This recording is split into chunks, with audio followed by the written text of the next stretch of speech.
$100,000 used to mean financial success. Today, millions of people earning that amount still check their bank account before buying dinner, feel anxious when bills arrive, and wonder where all their money went. So here's the uncomfortable question. If six figures isn't making people feel wealthy, is the problem really income, or is it something much deeper? Why people earning $100,000 still feel broke? $100,000 used to mean something very different. For decades, it represented a level of income that most people associated with financial comfort, stability, and even a certain degree of success. It was the number that appeared in career goals, family conversations, and retirement dreams. If someone told you they earned six figures, you probably imagined a person who had their finances under control, lived comfortably, and rarely worried about money. Yet something strange has happened over the past 20 years. Today, millions of people earning $100,000 a year still feel financially stressed. They are not struggling in the traditional sense. They are paying their bills. They have jobs. They may even own a home. But despite doing everything they were told would lead to financial security, they constantly feel like they are falling behind. They worry about unexpected expenses. They postpone major life decisions. They check their bank account more often than they would like to admit. And many of them quietly ask themselves the same question. If I am earning more money than I ever imagined, why does it still feel like I am running in place? The answer is more complicated than most people think. It is not simply about inflation. It is not just about expensive housing markets. And it is not because people suddenly forgot how to manage money. The real explanation lies in a combination of economics, psychology, social expectations, and a financial system that encourages people to spend tomorrow's income today. Understanding this requires looking beyond income itself and examining what actually happens after the paycheck arrives. Consider a fairly typical professional living in the United States or Western Europe. Let's call him Daniel. Daniel is 32 years old. He spent years studying, building skills, and climbing the career ladder. After graduating with student debt and working through entry-level positions, he finally reaches a salary of $100,000 per year. For years, this number lived in his imagination as a milestone. Whenever work became stressful or finances felt tight, he would think about the day he finally reached six figures. In his mind, that salary represented freedom. It represented relief. It represented the moment when money would stop being a source of stress. Then the promotion comes, the salary increases, and for a brief period, everything feels exciting. Friends congratulate him. Family members are proud. His bank account begins receiving larger deposits. But after a few months, the excitement starts to fade. Daily life returns to normal. The bills keep arriving. The rent still needs to be paid, the credit card balance still exists, and slowly, Daniel notices something unsettling. Despite earning more money than ever before, he does not feel significantly wealthier. He feels slightly more comfortable, perhaps, but not financially free. The feeling he expected never fully arrives. This experience is so common that it has become almost normal. Yet few people stop to analyze why it happens. Part of the answer begins with a simple misunderstanding about income. When people hear a salary of $100,000, they often imagine that the full amount is available to spend. In reality, very few workers ever see that entire figure. Taxes immediately reduce the number. Depending on location, healthcare contributions, retirement deductions, and social insurance payments, a six-figure salary can shrink significantly before it reaches a bank account.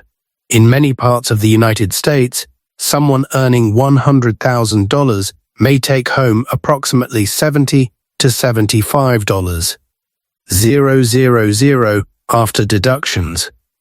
In parts of Europe, The final amount can vary considerably, but the principle remains the same. The headline salary and the actual spending power are not identical. Suddenly, that impressive six-figure income becomes closer to $6,000 per month in spendable money. That is still a substantial amount, but it is very different from what many people imagine when they first hear the number. Now add housing costs. In many major cities, rent or mortgage payments can easily consume $2,000 to $3,000 per month. Add utilities, internet services, insurance, transportation, groceries, and other necessities, and a large portion of monthly income disappears before discretionary spending even begins. What remains is often far less than expected.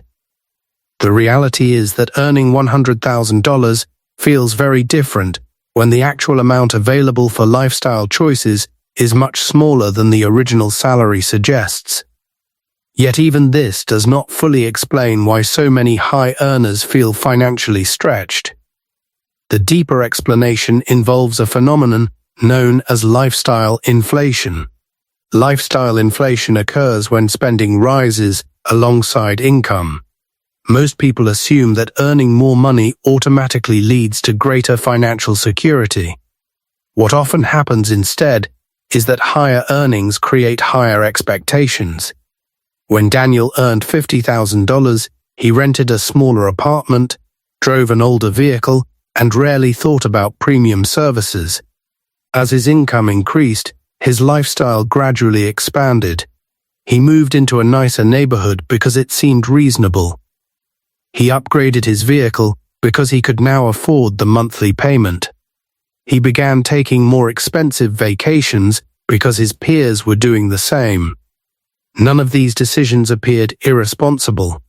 In fact, each one seemed perfectly justified. After all, wasn't the purpose of earning more money to improve quality of life? The problem is that lifestyle inflation rarely arrives as one dramatic change. It arrives through dozens of small decisions that appear harmless individually. A slightly nicer apartment, a slightly newer car, more frequent dining out, additional subscriptions, better furniture, more travel, premium memberships. Each upgrade feels manageable on its own, but together they consume the financial breathing room that higher income was supposed to create. Eventually, people discover that their expenses have risen almost as quickly as their earnings. The result is a strange paradox. They earn more than ever before, yet still feel constrained by money. What makes this phenomenon especially powerful is the way the human brain adapts to improvements. Psychologists refer to this process as hedonic adaptation. Simply put, people become accustomed to positive changes much faster than they expect. The apartment that felt luxurious 6 months ago eventually becomes ordinary. The new vehicle loses its excitement. The upgraded lifestyle becomes the new baseline. Once something becomes normal, it no longer feels like a reward. Instead, it feels like a necessity. This creates a cycle in which satisfaction remains temporary while expectations continue rising. Imagine receiving a significant raise and using it to improve several aspects of your life.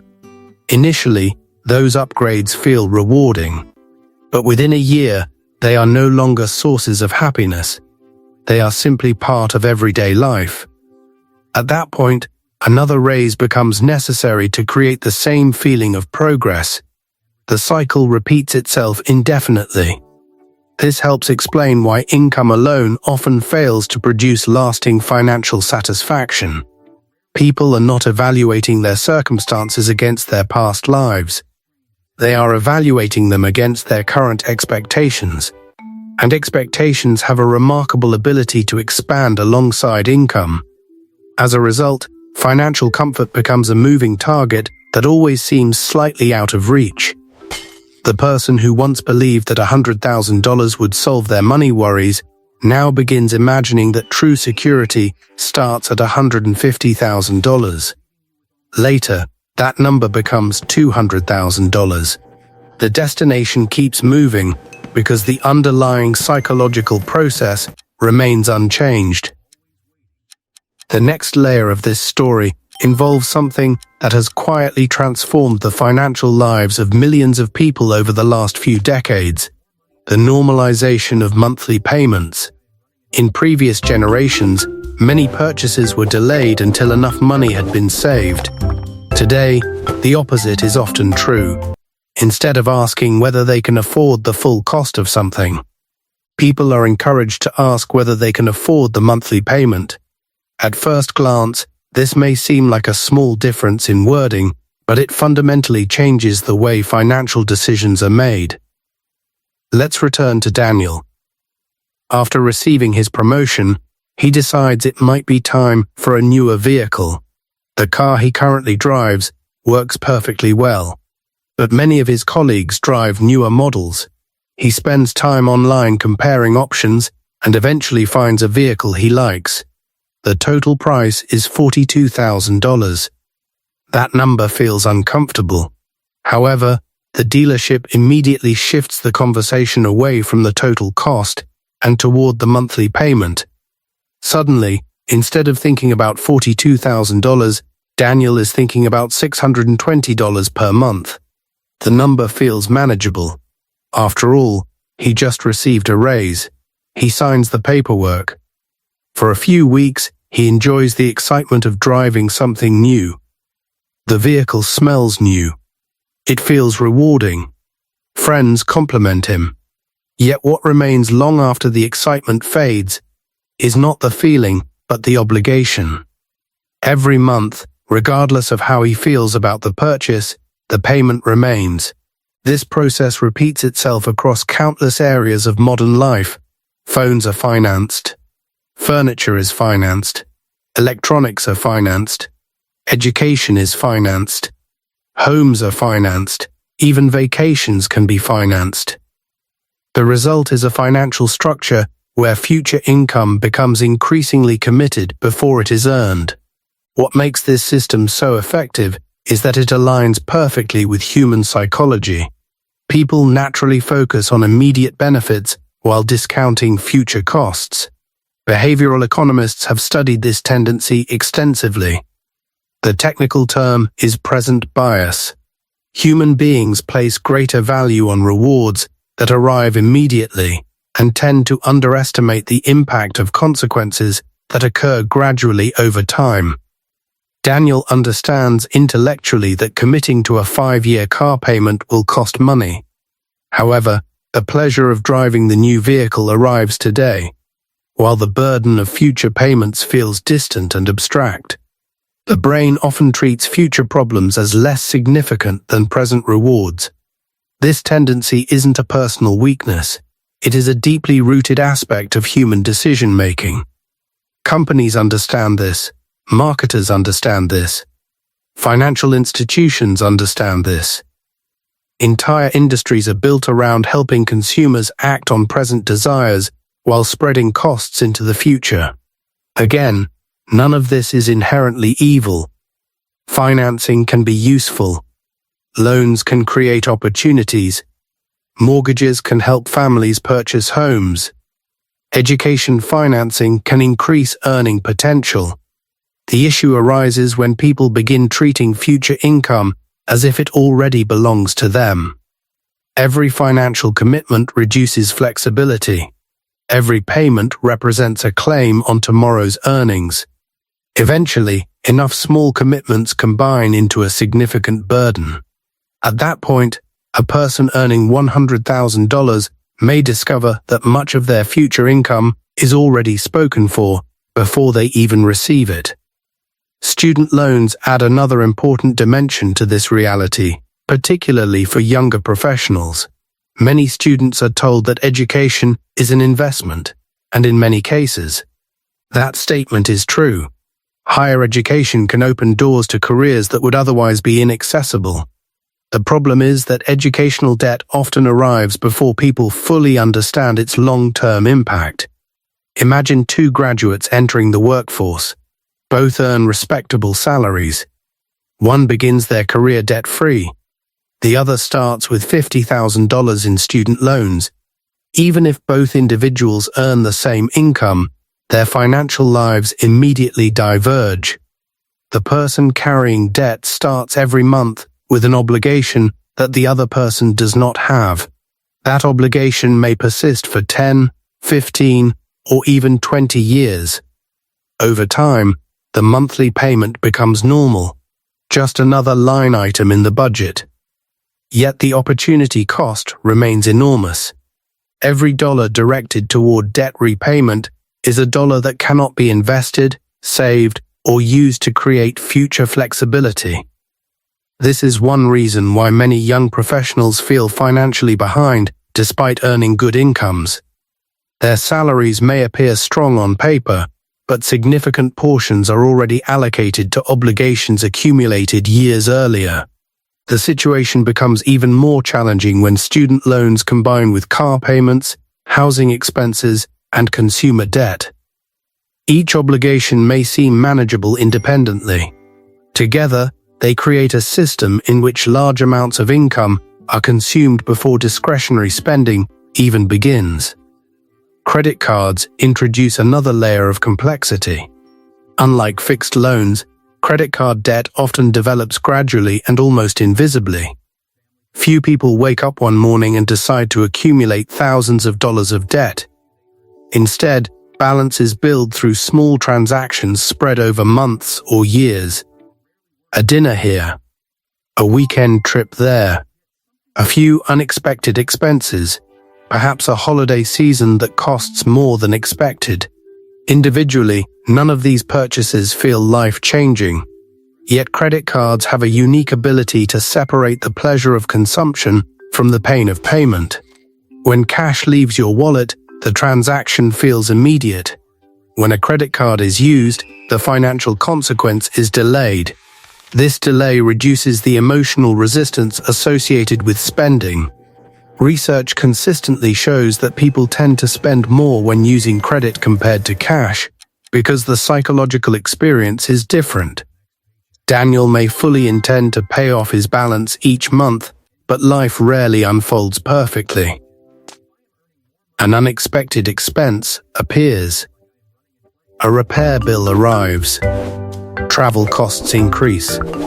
Gradually, a balance remains. Interest begins accumulating.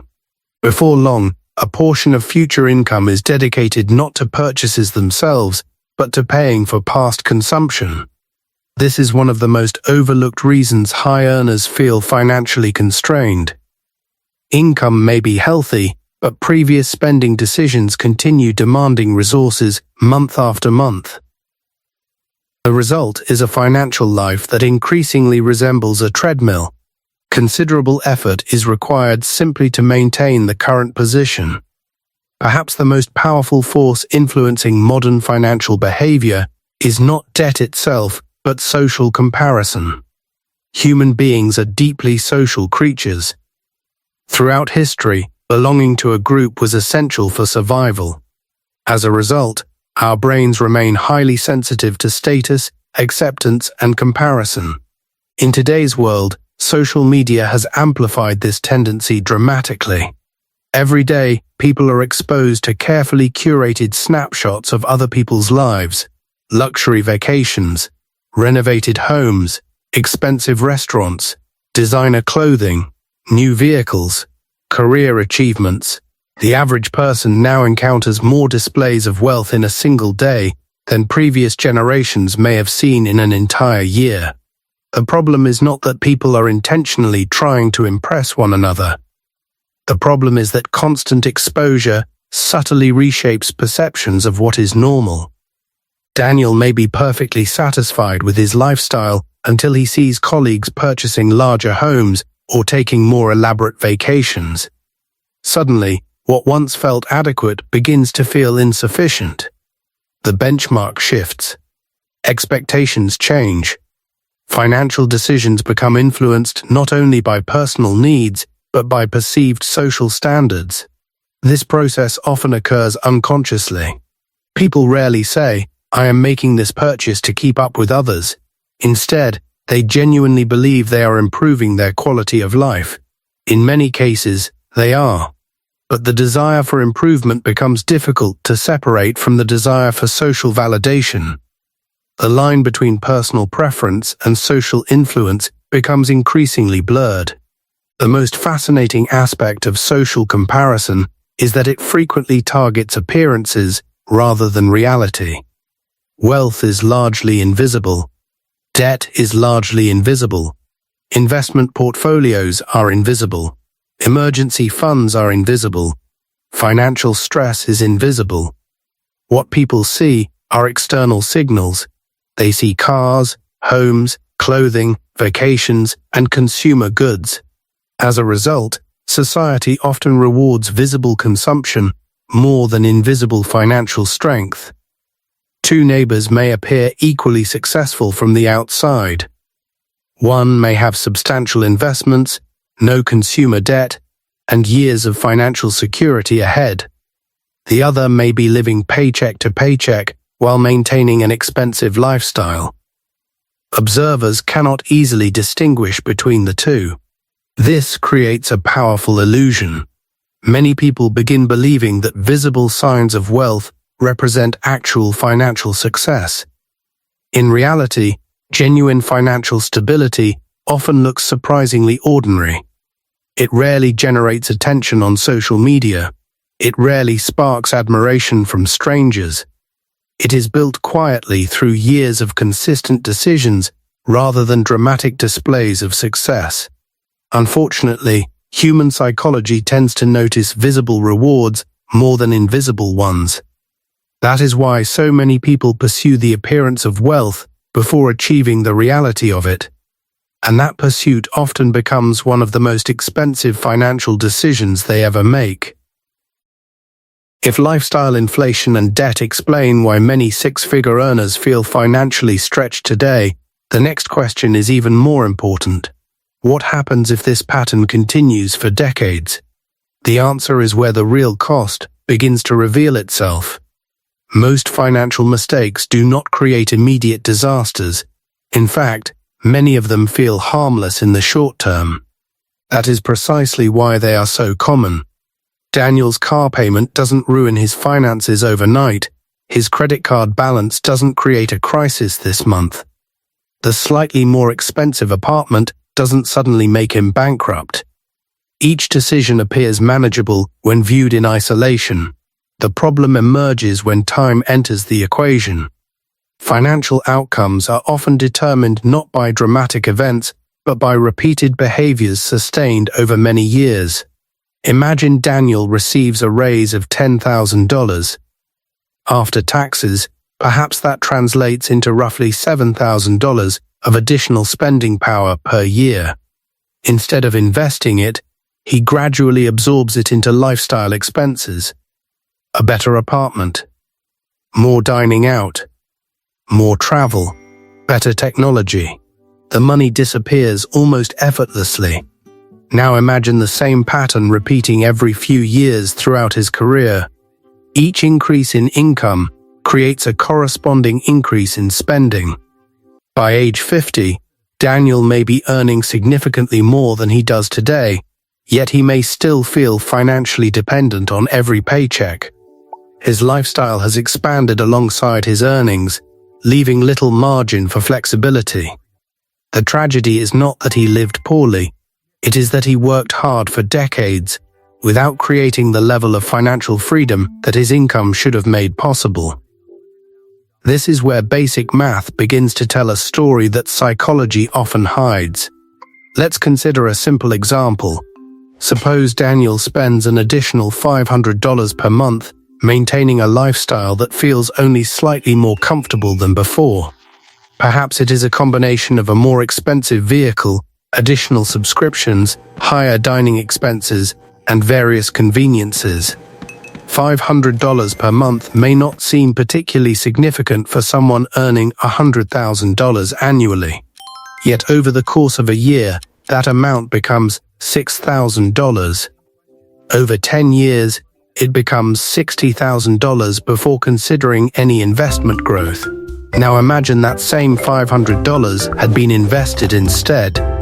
Assuming a reasonably diversified investment portfolio generating an average long-term return, the results become surprisingly large. Over 20 or 30 years, the difference can amount to hundreds of thousands of dollars. This is one of the most difficult concepts for people to appreciate because the cost is invisible. When Daniel spends the money, he sees what he receives. He experiences the convenience, enjoyment, or status associated with the purchase. What he does not see is the future value that money could have created if left untouched. Human beings naturally focus on visible outcomes and often ignore invisible alternatives. Yet opportunity cost is one of the most powerful forces in personal finance. Every dollar can only be used once. Spending it today means sacrificing whatever that dollar could have become tomorrow. The challenge becomes even more significant when we consider the effect of compounding. Compounding is often described as a financial superpower, but its true nature is less exciting and far more patient. Most people expect progress to be visible immediately. Compounding rarely works that way. For years, the results may appear insignificant. An investment account grows slowly. The balances increase, but not dramatically. The temptation to spend becomes stronger because the rewards of savings seem distant and unimpressive. Then something interesting happens. As time passes, growth begins generating additional growth. Returns begin producing their own returns. Progress accelerates. What looked insignificant for years suddenly becomes meaningful. This delayed payoff creates a psychological challenge because human beings prefer immediate feedback. Daniel can enjoy a luxury purchase today. He can touch it, drive it, wear it, or show it to others. An investment account growing quietly in the background offers none of those immediate rewards. Yet over decades, the investment often creates far more value. This is one reason financially successful people sometimes appear unusual to others. They are not necessarily smarter. They are simply more willing to accept delayed gratification in exchange for future flexibility. They understand that the most valuable financial rewards often arrive long after the initial decision has been made. Another reason many six-figure earners struggle to build wealth is that they confuse income with financial security. At first glance, this confusion seems understandable. Income is visible. It arrives regularly. It feels tangible. Wealth, on the other hand, is often abstract. It exists in investment accounts, retirement plans, home equity, and other assets that may not produce immediate lifestyle improvements. As a result, many people spend years focusing almost exclusively on increasing income. They pursue promotions, certifications, advanced degrees, and career opportunities. These efforts can absolutely be worthwhile. Higher income creates more possibilities. The problem occurs when income growth becomes the entire strategy. A person earning $200,000 and spending $190,000 annually may be less financially secure than someone earning $80,000 and spending $50,000. The difference lies not in income, but in the gap between earnings